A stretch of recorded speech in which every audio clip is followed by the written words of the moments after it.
大家好，我是秋平，我现在在山西临石。大家看看，现在正在下雪啊，还有点大，有点寒冷。前几天呢，我去乔家大院看了一下，因为有这样一种说法吧，宫殿看故宫，民居呢看乔家。但是很多朋友都说啊，你应该去看一下王家大院，因为乔家大院跟王家大院相比差的太多了。后面我查了一下，好像果真是如此，起码有几点，乔家大院呢就比不上王家。第一呢，就是乔家大院是一座纯粹的民居，而王家大院呢是官宅和民居一体的，就跟我们之前看的皇城相府一样，它那个有独立的院落，相当于独立的别墅一样。还有一点呢，就是王家大院的规模是远胜于乔家大院的，因为按照资料记载，王家大院的规模比故宫还大，总体占地面积达到20多万平方米，那房间呢更是数不胜数了。王家大院来参观的游客还挺多的。王家大院的门票是60块钱，现在半价30。我前几天大概1个星期去的乔家大院，它门票是100多。这里的话就有点差别了。这是一个大的那个造壁了，王家大院，这个应该是后面修的。王家归来不看院嘛？为什么这样说？因为王家大院呢，其实也就是一座城。我们通过航拍的画面，明显的可以看到，你如果不说这是一个大院、一个家族的话，谁能够想得到？完全就是一个古城一样的。因为在山西啊，这种城堡式的建筑非常多，但是像王家大院规模这么大的是少之又少啊。王家大院全国重点文物保护单位。进这个大院之前，我们先来简单介绍一下。王家大院呢，是王氏家族及明清两朝历经300余年修建而成，总的面积达到25万平方米。这个王家大院的祖先是元朝时期从山西太原迁移到这个地方，最早是务农，后面呢开始卖豆腐，慢慢的家庭条件越来越好。到了明朝的时候就开始经商了，相当于是由农变商。到了清朝的时候，他们身份有所转变，家族呢出现了很多官员，相当于就是由商变官。当然他们家族的生意仍然没有丢掉。那么他们的家族大概是到了乾隆、嘉庆的时候达到鼎盛。在封建社会，一个家族只要发展起来，修建房屋就必不可少了，王家也不例外。他们这个家族的房屋呢，是历经了明清两朝，大概是300余年时间，也就是说修了300年。我们现在看到的主要就是2部分。第一部分呢，就是叫高家崖建筑群，这个属于官宅，就是到了清朝嘉庆时期，他们家族出现了2个大官，于是呢，他们就独立出来修建房屋，相当于是豪华别墅，就跟我们看的皇城相府一样的。而靠近前面一点看到那个长方形的建筑呢，这个就是王家的祖宅老宅，相当于是小区，因为那里呢是王家很多人居住在那里。这个官宅呢就是2兄弟家里，所以这就是区分。我们首先呢就是来看一看这个官宅，因为这个王家大院比较大，我们今天主要参观的就是这个官宅。老宅的话就简单的看一下。这个是东门呐。如果我们来山西很多地方可以看到了解得到，它经常出了宅院的话都是东门，因为紫气东来嘛，从东门进出是非常好的。那么它正门一般是南门，主要是什么时候呢？婚丧嫁娶，或者是说有朝廷的圣旨来到这里，他就开那个正门南门。他们这个王家大院据说还保存了一个真正的圣旨啊。我们现在进去，在上面呢有2个字叫做迎宾，子丑卯寅嘛，宾是宾客，就是迎接贵宾的意思。继续往前走，刚刚过完大门，这里就有一个很长的步道坡道，这个就可以看得出来，这个王家大院非同一般。因为正常来讲的话，大门离宅院是很近的，而它这里呢是有一段比较长的距离，上了这个差不多100米的坡才能看到那些宅院，全是高墙大院。这里看到的就是官宅，它是由2兄弟修建的，因为在清朝嘉庆时期，他们也当上了大官，那从而呢就独立出来，在离那个老宅不远处的话，修建了这些房屋。这个官宅呢，大小院落总共是35座，房屋呢342间，都是3进4合院呢。在这个里面呢，有接待大厅，有绣楼，有厨院、私塾院等等。它们呢，上下左右相通的门呢，多达65道，既相连又独立成章。一般这种大的宅院，它的雕刻是非常精美的。王家这里的石雕和木雕是出了名的精美。前方有一块照壁，上面也雕刻了一些东西。这里的照壁跟我们在其他大院看的照壁有点不一样，上面雕刻的是狮子滚绣球、雌雄二狮嬉戏时，狮毛缠绕，滚而成球。幼狮呢诞生后卧于其中，寓意呢狮子滚绣球，好事在后头。该照壁呢采用的是高浮雕手法，将3只狮子用龙凤喜相连的造型雕刻出来，狮子和氏谐音，期盼呢子孙兴旺，也展现出家庭和美、好事不断的吉祥现象。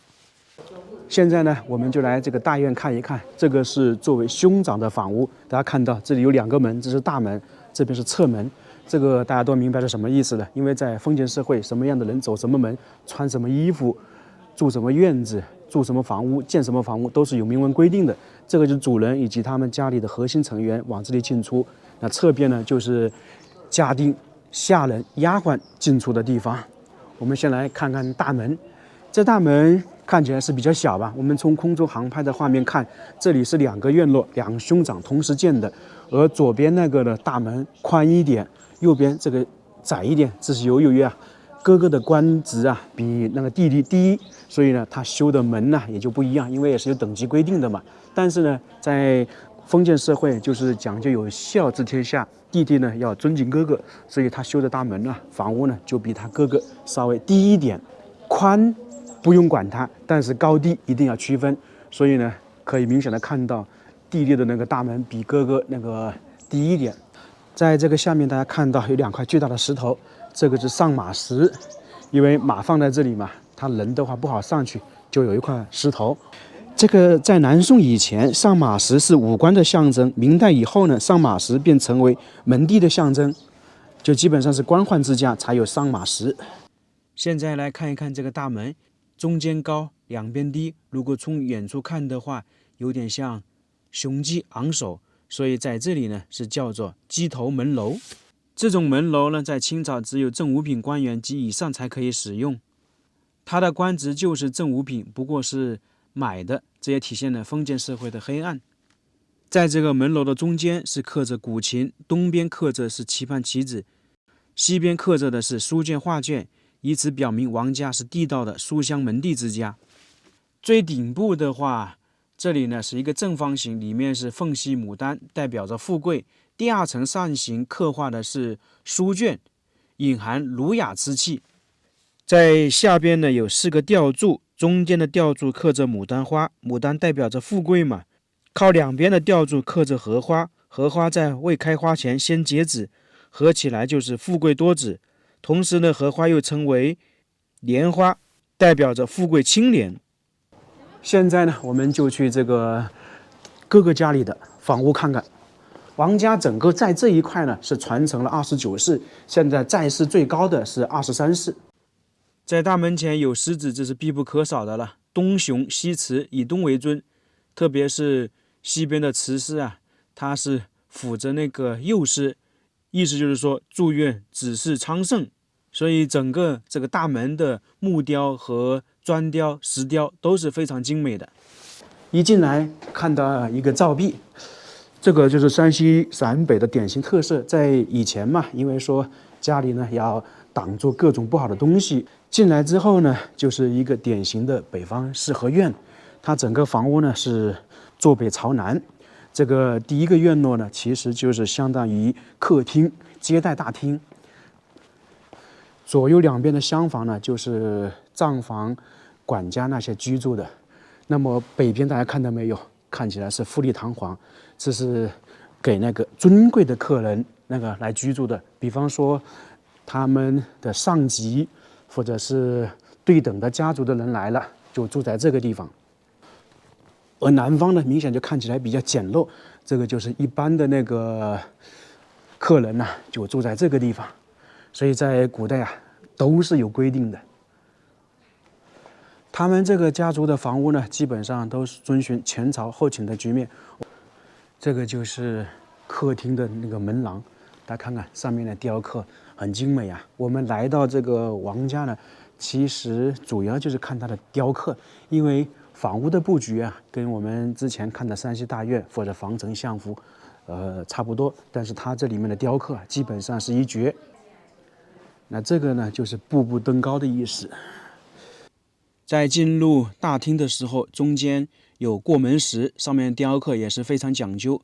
中间呢是一只鹭鸶鸟，两边呢是荷花，一鹭联合，取谐音呢是一鹭连科，相当于是这个王家希望子孙呢在科举上面年年高中。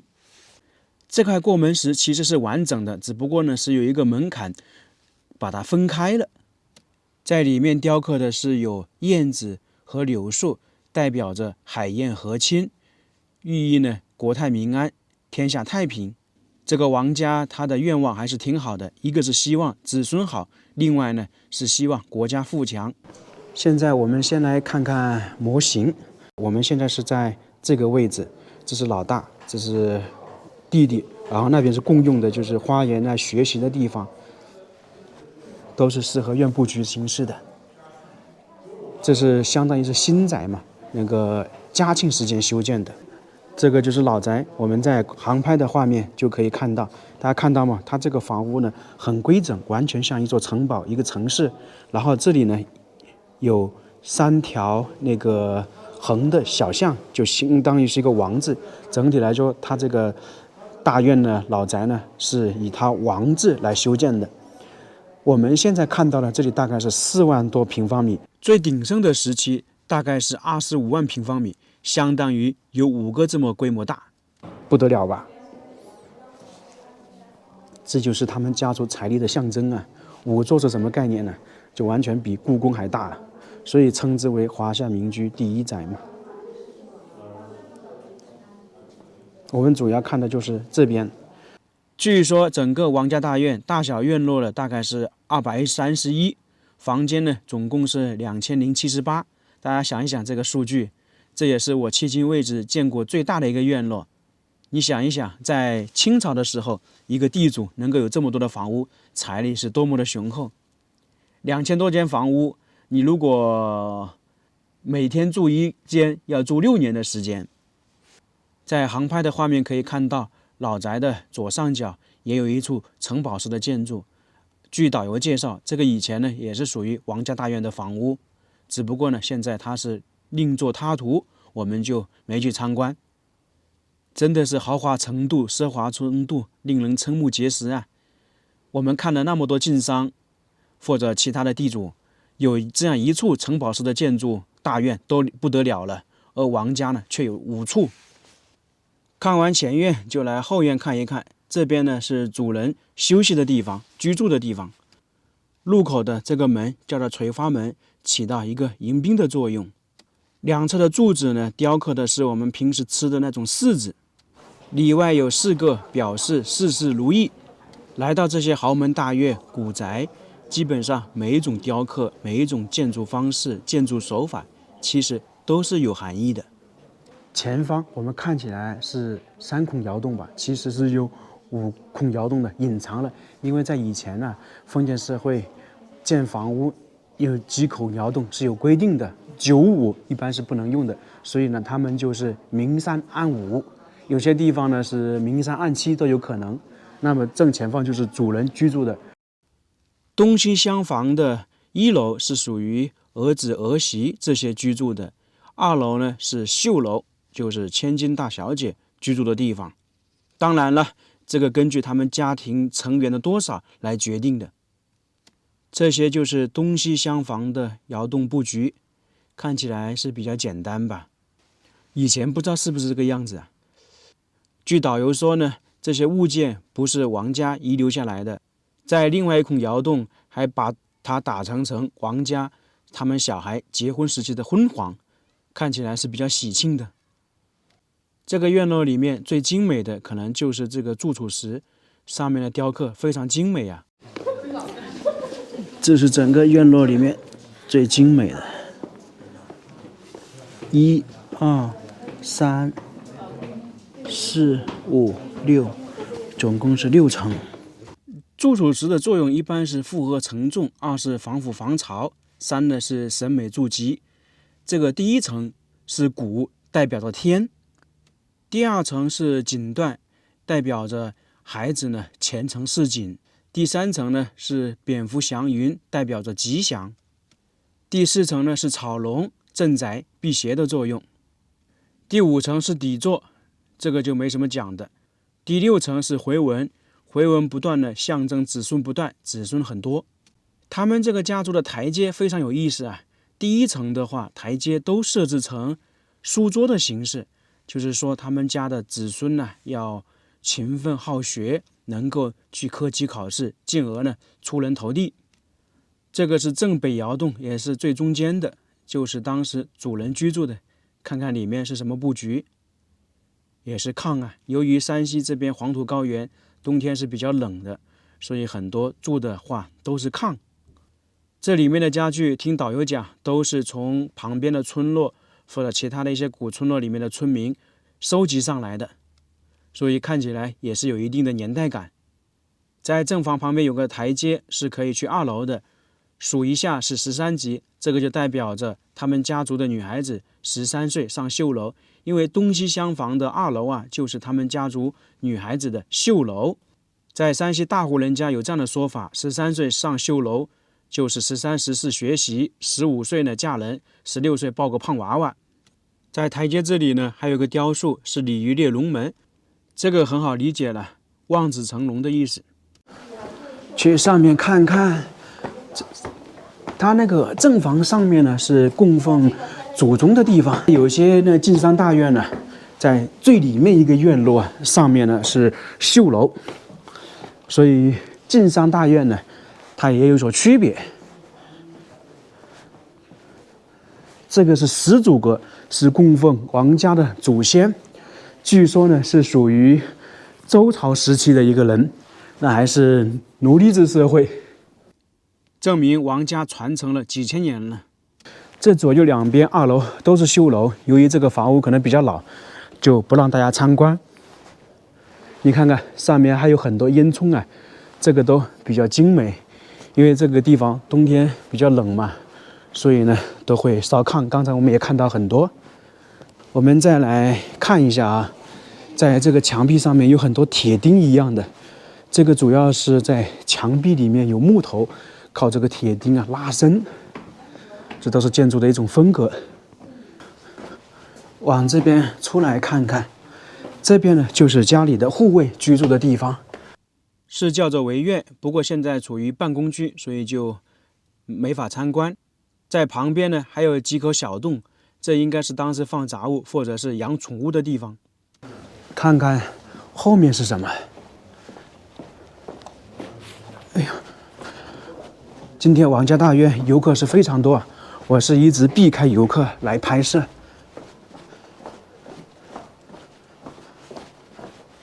哦，这个是外面北门院，这现在都是工作人员居住的。大家发现没有？当时的那些下人或者工作人员，他居住的地方都算是绕开了那个主宅院，都是在后院了。就是说，他们主人呢，把那个后门一关，这些人呢是进不去的。就特别是晚上的话，主人聚在里面，那是一种安全的体现嘛。这些都是经过修缮的，这是以前的老的砖结构。我们如果往这里下去的话，又到了刚刚那个院落的那个大门了。现在我们又往这个侧门走一走，体验一下当时下人走这个通道是什么感觉，是不是比较小啊？什么雕刻都没有，这就是等级的体现呢。这个丫鬟通道其实一直也是延伸到最里面的，往前走才能看到那些刚才我们看到的院落。像这个大门就是通往前院，前方那个大门呢是通往后院。从大门进去，左手边就是我们刚才的高级客厅。如果有客人来了，那肯定有人接待嘛。你像那些丫鬟端茶送水，要往这里过去，然后右边呢就是后院。你像主人的贴身丫鬟那一些伺候的，他就得从这里进出。比方说主人睡了，那些有一些伺候的人呢就要出去，就是从这边走出去的。那现在我们就刚好就到了院落里面了，刚才已经看了。前方呢就是他那个弟弟的宅院，他们是两兄弟一起修建的，但是都说嘛，亲兄弟明算账。尽管是一起修建的，但是也是各个独立的院落。不过呢，它里面应该是可以通行的。到了这里，我们就明显的感觉不一样。这里呢是他们下人进出的，明显的可以看到比刚才的精美。那我们再往过来看一看了，这就到了他那个大门，富丽堂皇吧。这个呢，在清朝的时候，像这样大的大门呢，宅地府邸，只有王爷才能够享用。但是到了清朝后期的话，那个四品官员也可以，刚好他这个也当过四品官员，所以修成这个样子。由于身份不一样，旁边这个上马石头有点不一样。作为四品官员，他这个大门呢是叫做府地门，是严格按照封建等级建造的。在这个门上面雕饰有佛手、仙桃、石榴，象征着多福、多寿、多子。现在我们去里面看一看，门口的狮子呢也是一样的，都是标配。上面两个字宁瑞，它是指有始有终、全力以赴、精诚团结、吉祥如意，反正都是美好的寓意。进来之后，跟刚才他的哥哥家一样，也是一个四合院。这一块呢，相当于是接待的地方。在这个府邸门的背面呢，有一块牌匾，写的是归园聚芳。仔细看这个居的话多了一点，这个就代表他们家族希望所有的人凡事要遵守规矩，规矩多一点，什么事情都好办，都好处理。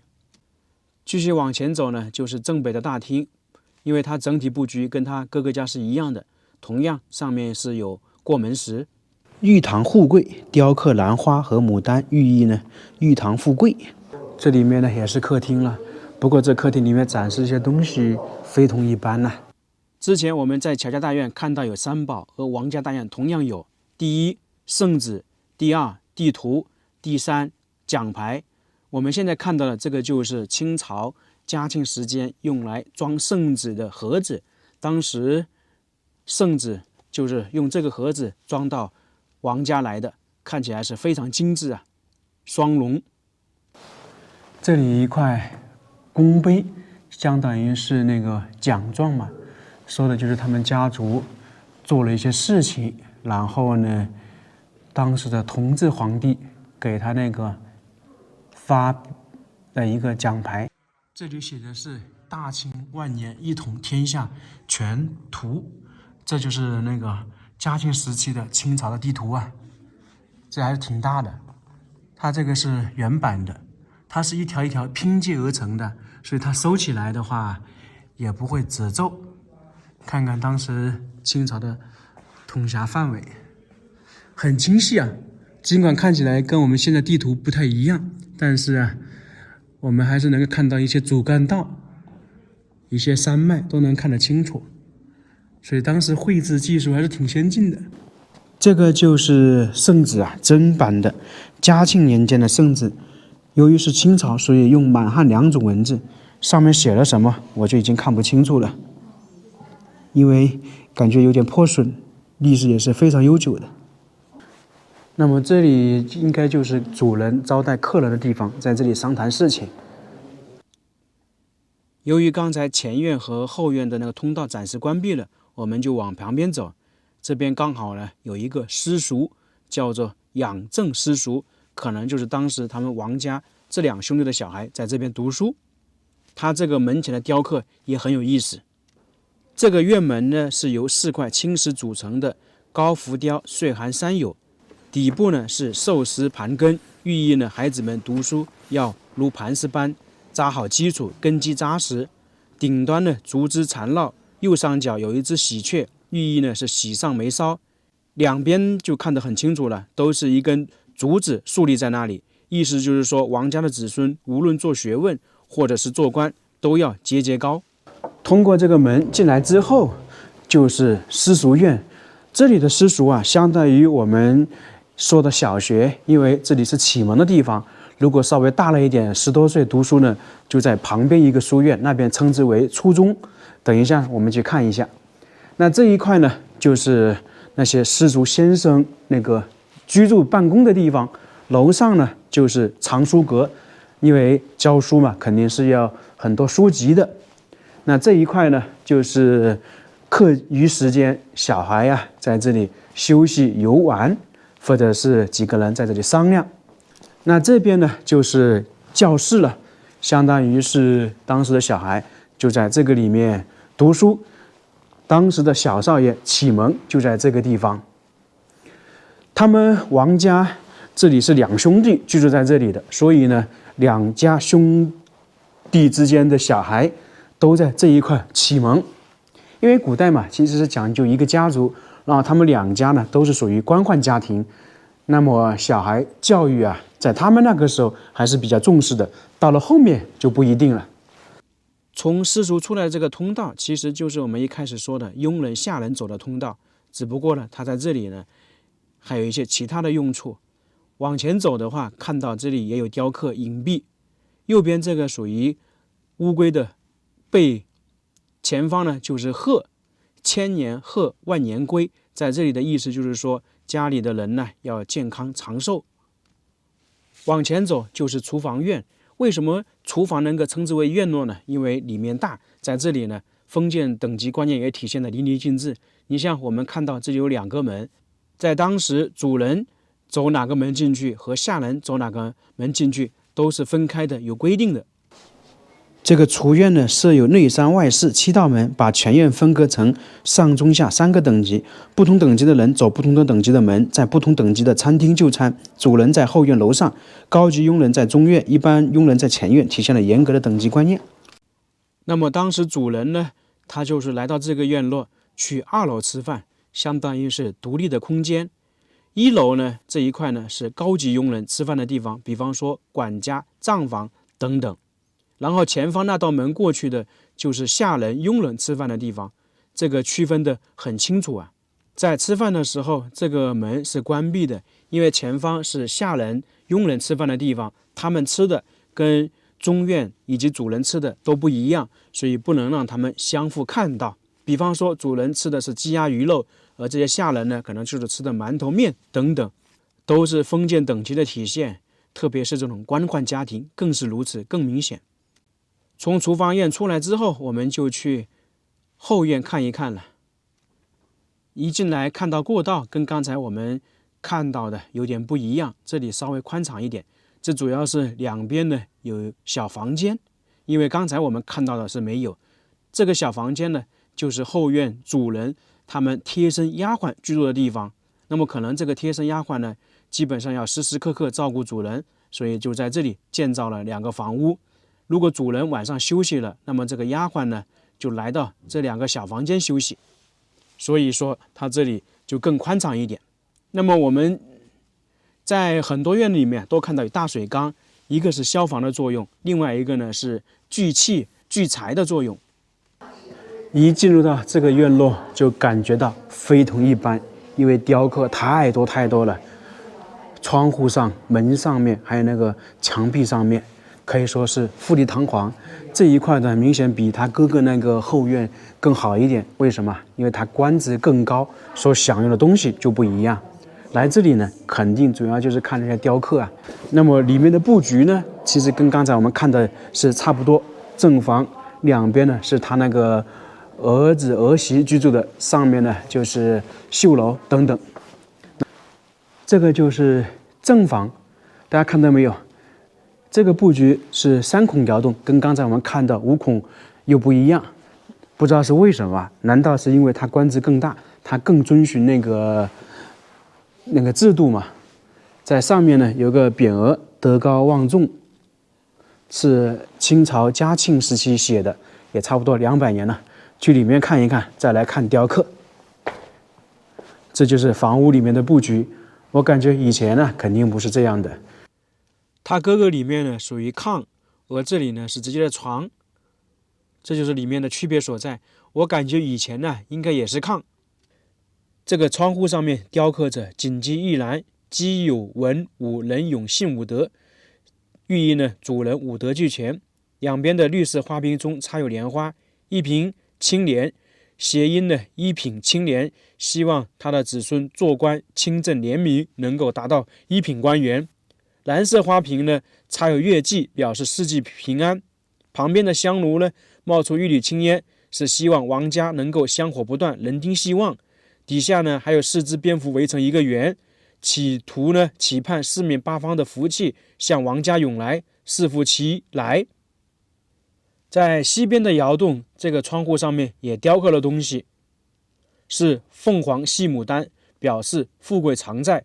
中间呢刻有杏林春宴，因为当时殿试嘛都是在杏花开放的2月举行，朝廷呢要进行科考，杏花飞燕呢表示科考基地，算是金榜题名，然后呢就会招来喜鹊报喜。所以呢在东边的窗户上就雕刻有喜鹊登梅，示意呢喜上眉梢。这些雕刻都是非常具有寓意的，其实呢基本上都是主人的一种美好愿望，主人的期望期许。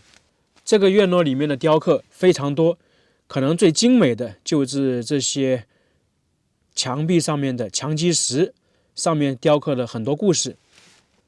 这个墙基石上面的石雕主要是分为2部分，一部分呢是教育儿子的，另外一部分呢是期望儿媳妇嫁进来她需要做哪些事情。我们首先看到的就是麒麟送子。那么在古代呢，新媳妇进门第一件大事呢，就是要给这个家族生育儿女。所以这幅石雕向我们展示的就是麒麟送子。麒麟是为瑞兽，象征祥瑞。雕刻显示的是一个童子骑在麒麟背上，后面呢有送子婆婆，相当于就是期盼家族子嗣贤德。旁边一幅石雕呢是仙姬送子，其实意思呢也是希望这个新媳妇呢赶紧生小孩，然后呢长大之后能够考取功名，光宗耀祖等等。那对面就是教育儿子的。这幅石雕叫做海马流云，图中呢骏马飞腾，马蹄呢舒展有力，就是主人呢期望他的子孙能够像骏马一样鹏程万里。这里面的雕刻其实意思都是差不多，都是希望子孙越来越好，家族越来越好。其实不光是这里，基本上所有的大院里面的雕刻意思呢都是大同小异。旁边这个楼梯同样是13级，意思我们刚才介绍了。在这个栏杆上还有很多雕塑，有狮子，有猴，还有那些南瓜。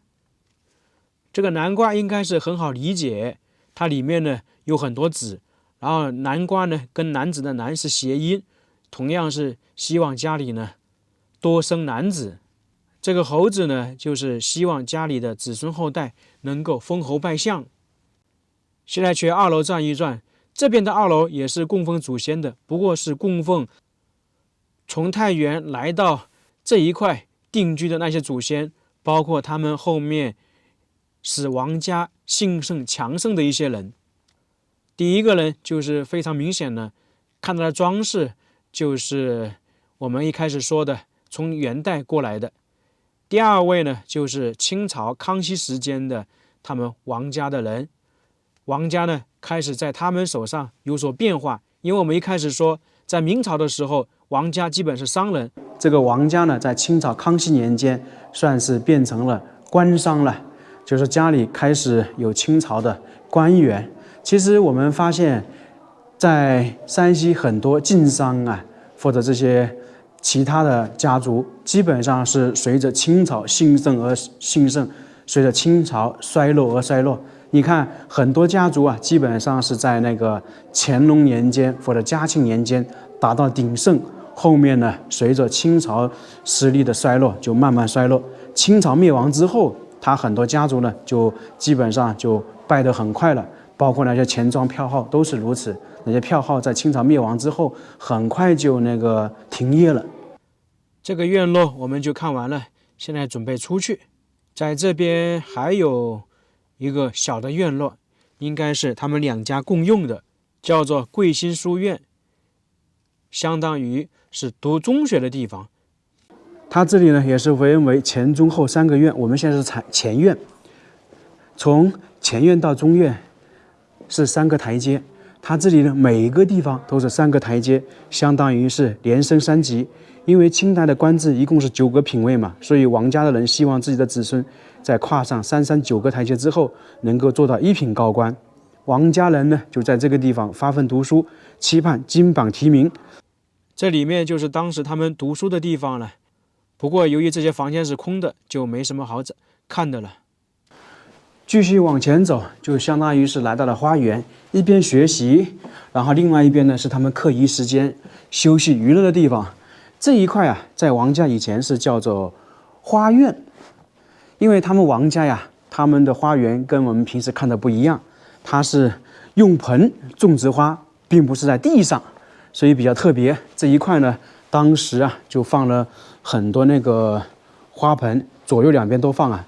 正前方呢，就是北面是那些工人居住的。从这边过去的，就是他们王家的暗道地道了。一般这种大家族啊，都会有地道暗道的，我们在很多地方看到了。这个地道现在是没有开放啊。王家这个地道比较隐秘，同时也神秘。由于现在没有开放啊，具体通向哪里我们也不知道。不过据说呢，有好几处地方，一个呢是通往那个村子外面，就有什么紧急事情呢，能够逃跑一样。还有一个地方是通向那个老宅呀，最顶部有一个制高点，就是那里相当有个吊楼一样的，家里的核心人员全部躲到那边去了。其实大家族啊，他都会有一手预防措施的，就有什么事情能够很好的规避。我们在皇城相府也看到了，在很多地方也看到了。你包括山西那个阎锡山的故居，它下面呢四通八达，那么它这个暗道呢，估计下面也是四通八达，起码呢连接了这2家兄弟的宅院。你像他们的卧室、主房一定是连接的。那么现在这个官宅我们就看完了，你看这里还有个大门，相当于呀，他这个2兄弟的宅院是一个独立的。那大门打开了之后，才能通向老宅，这是正常的过道啊。如果是碰到紧急事情，肯定是通过暗道的。我们现在看到这里有一座桥，这个是上个世纪90年代修建的。那么原本这里有桥的，只不过是毁掉了。你看远处那些就是老宅的院墙啊，看起来非常雄伟，是不是跟我们看的皇城相府很相像啊？那我刚才听了一下导游说，他说这个老宅呢以前是有院墙，不过属于那种夯土结构，这个砖结构是后面修缮的，把它包砖了。我们参观了官宅，这个老宅呢就简单的看一下，因为太大也看不完，而且呢这个老宅基本上是空的，只有里面呢摆放了一些展览。进来呢，这是第一个院落，因为王家有很多子弟，所以呢基本上一个这个门呢就代表一户人家。现在里面都是空的，布局其实都差不多，都是1进院落、2进院落。像这边呢就是仆人居住的，里面呢就是主人居住的，都差不多。不过整体相对而言，这老宅的这边建筑没有官宅那边精美，因为身份不一样嘛，它很多雕刻是不能使用的，所以看起来呢就比较简洁。你看它这个院落就非常明显了，没有那么多的雕刻。由于这个老宅里面的布局都差不多，我们就不继续看了，因为里面确实也没什么，基本都是空的。这个老宅上面的城墙是可以走上去的，不过呢，由于我走了很多长城，包括皇城相府那个城墙也走了，所以这个我就不上去了。这个王家大院我就一口气看完了，它总体面积是故宫的2倍，被称之为民间的版的故宫，也可以说是华夏第一民宅巨宅。大家觉得符不符合？我感觉是称得上啊，反正我走了一下，确实让人大开眼界啊。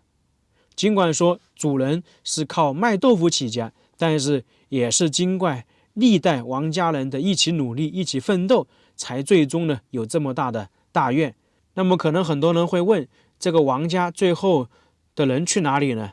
其实王家从清朝道光时期就开始慢慢的衰落，后面呢到清朝灭亡之后就进一步的衰落，很多房屋呢就被王家的人卖掉了，也算的是他们的后代最后没有教育好。其实呢，这些以前的大家族衰落的原因基本上都是大同小异。